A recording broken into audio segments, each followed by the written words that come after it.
All right, welcome back to real class. And today we'll be looking at projectile motion. What is projectile motion? Projectile motion can be considered as a two-dimensional motion of an object either thrown horizontally from the top of a certain height above the ground or thrown at an angle from the ground level into the air. Let me explain all of these things I just said. If you look at this case 1 and this case 2 of projectile motion. I said thrown horizontally. So this can be the top of a building, of a cliff, or of a tower, depending on how the question was framed. Here, you threw the object horizontally from the top of this platform, horizontally. It's going to move like this, but due to gravity, it's going to be falling down. And this is why I said it's a two-dimensional motion, because it will be equally falling down and at the same time moving forward simultaneously. So that is why it's a two-dimensional motion. Now it's going, falling down until it strikes the ground. Case 1. In case 2, you threw it from the ground level at an angle. It's going to go up like this. At this part of the motion, it is equally moving upward and moving forward at the same time. It has a vertical motion and an horizontal motion simultaneously. Here is the maximum height, and after maximum height, it will start to fall down and move forward simultaneously. Hence, it is a two-dimensional motion. Vertical motion, horizontal motion simultaneously. This part that is taken, the part taken is known as the parabola or the trajectory. You can say parabolic part. And the body that is undergoing the word projectile motion is called the projectile. Let's now look at case 1. How can a student easily identify case 1? A student can identify case 1 by just looking for horizontal. So whenever they tell you that an object is thrown horizontally from a certain height above the ground, from the top of a building, from the top of a cliff, from the top of a tower, whatever it is, but it is thrown horizontally from that top, then I will know that it is case 1, thrown horizontally, and it's going to fall like this. These are all the equations you need to know in case 1. This H here is the height of the building, height of the tower, or height of the cliff, or the wall, whatsoever platform it is, the height of that platform, that is H. G is acceleration due to gravity, and T is the time it will take to fall to the ground. Interestingly, we got this equation still from the equation of vertical motion, and it's not so far-fetched, because if you were to drop the object vertically to the ground like this, and you were to throw it horizontally, they will both hit the ground at the same time, neglecting air resistance. I need you to note that. If you drop one horizontally, vertically rather, and throw another one horizontally, both of them would get to the ground at the same time, neglecting air resistance. So anyways, so from that knowledge, we're able to get this equation for this guy, where this time here and this time here is the time you take to reach the ground. This is not really a new equation. All I just did to get this one was to make this T subject of formula. If I make T subject of formula, I'm going to get this.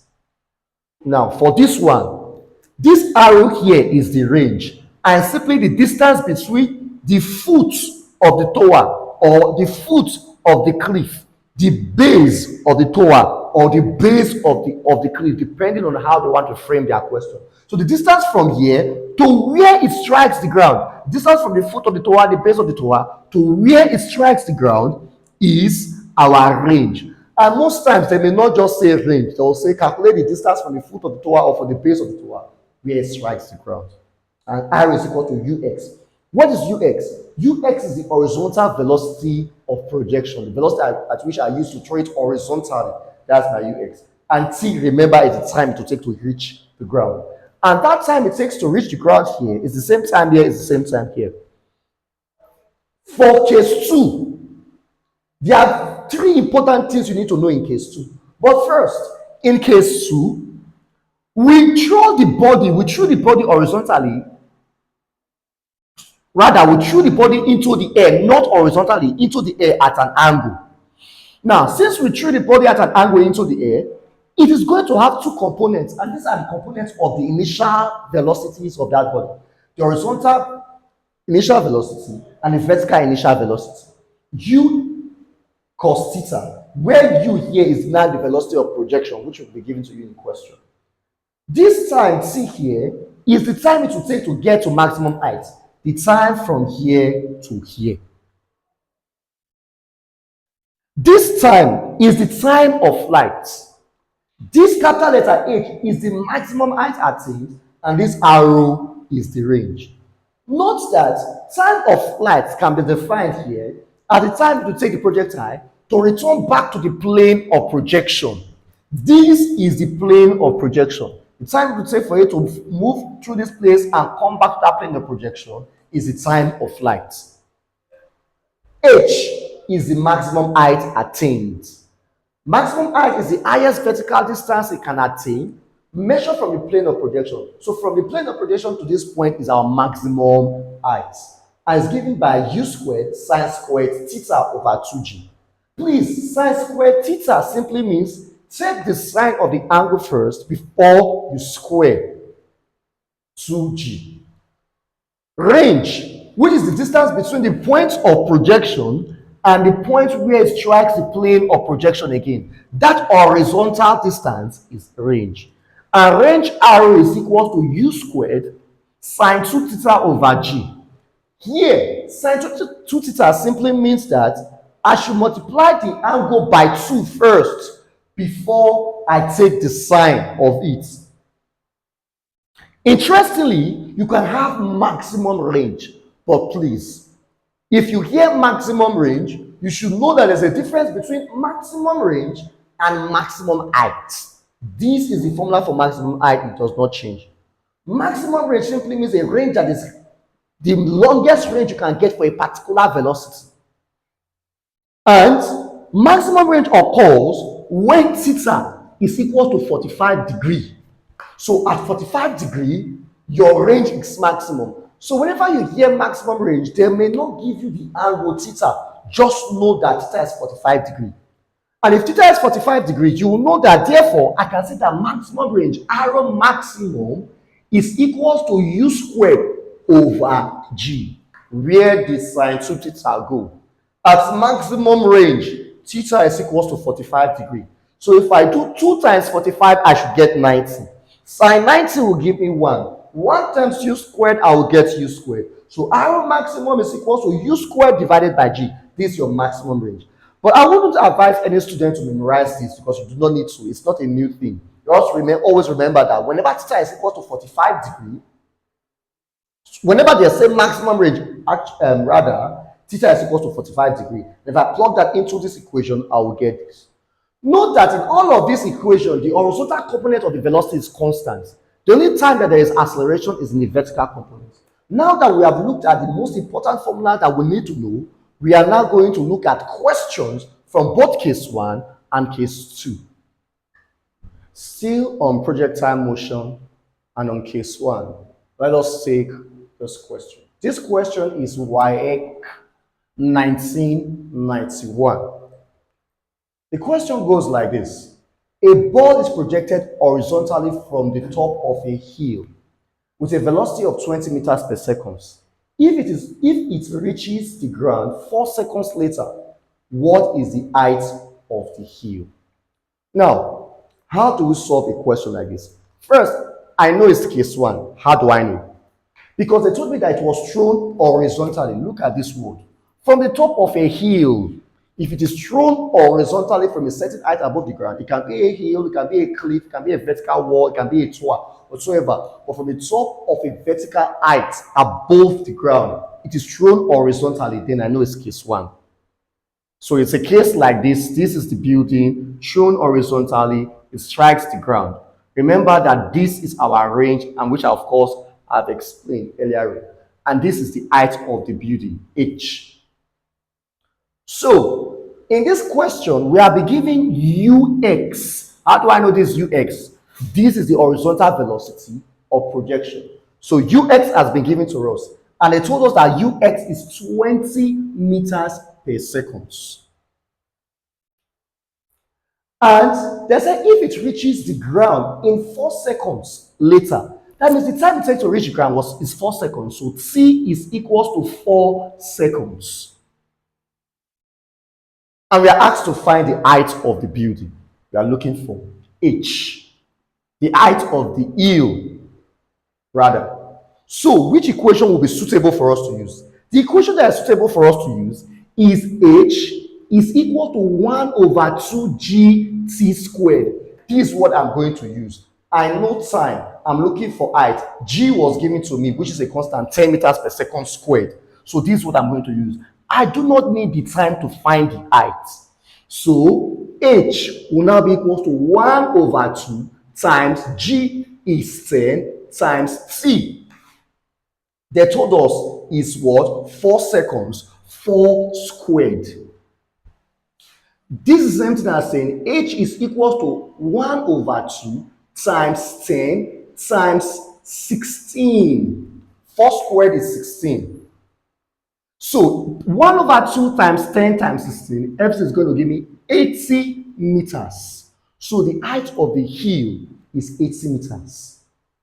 If they had asked us how far from the base of the tower or from the base of the hill, in this case it is hill, but it can be a tower, it can be a vertical wall, it can be a cliff, whatsoever.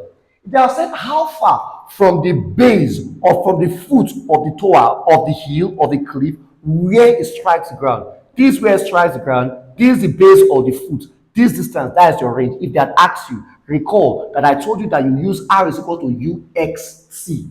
So if they had asked us there, that is when we would meet this UX. Would have plugged it there, would have said arrow is equals to UX, which is 20. The time they gave us, which is 4, and arrow would have been 20 times 4, would have been 80 meters for the range. Now, here we got 80, here we got 80. This is just a coincidence that we're getting 80 here and 80 here. So do not always say that if my height is 80, the range is 80. It does not always follow, right? If you want to get your range, use this. If you want to get your height, do this. If they have asked us for time, maybe they didn't give us they gave us all other parameters, they didn't give us time and we're looking for time.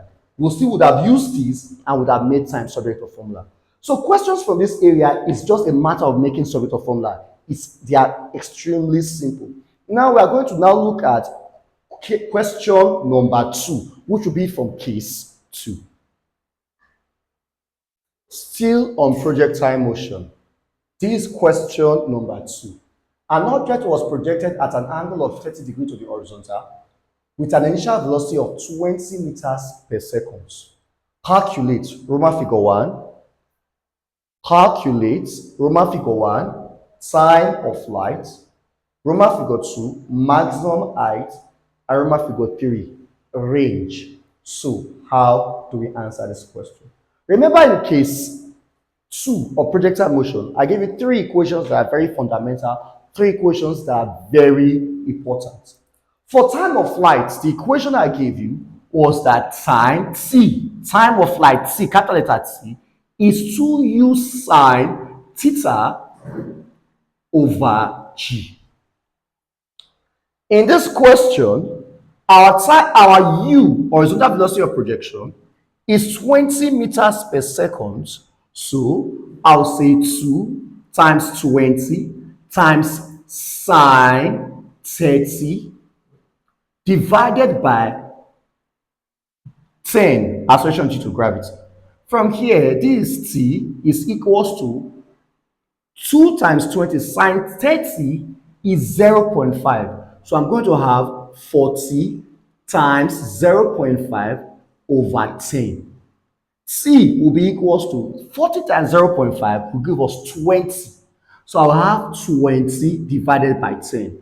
Now 10 cancel out, 0 cancel out 0. I'll have 2 seconds. So in this question, our time of flight is 2 seconds.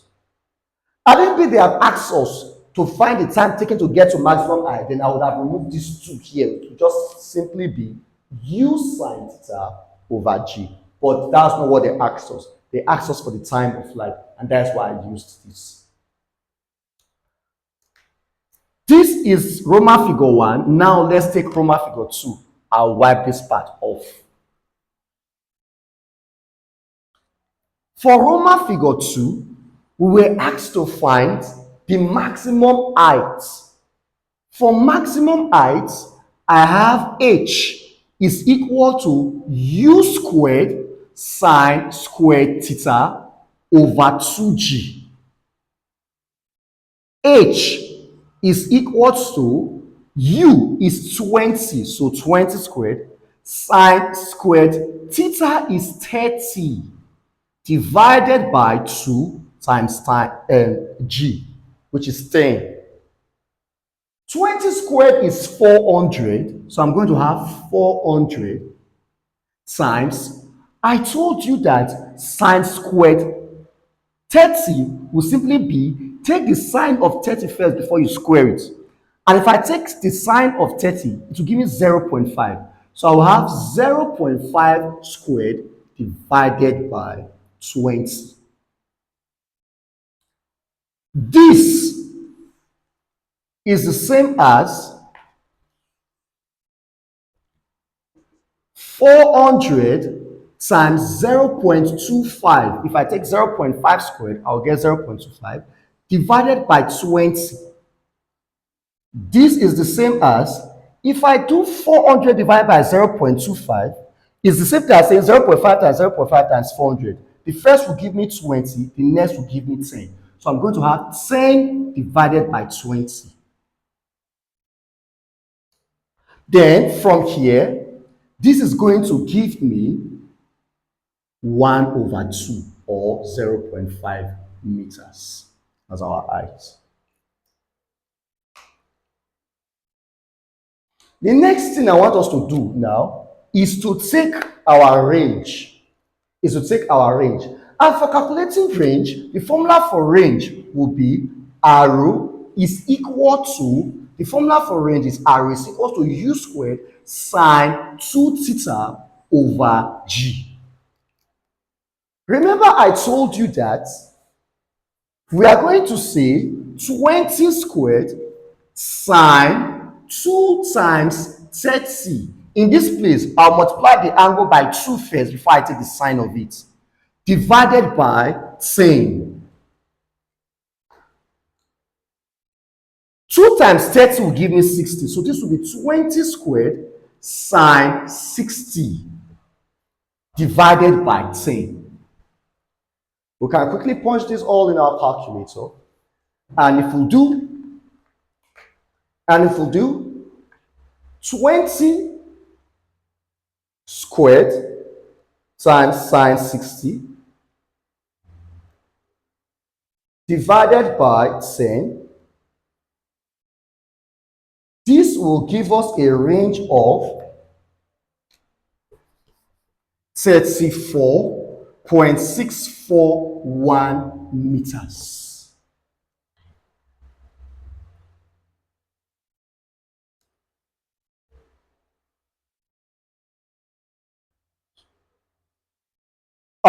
Coming back to this, please, this is supposed to be 100. Just take note of that. That's a little bit of a tiny bit of mistake there. This is supposed to give us 100, sorry.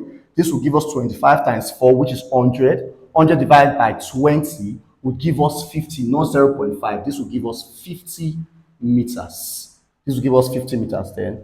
That is it. So with these questions, I've been able to explain the major aspects we need to understand in projectile motion. In our next class, we'll be taking another topic.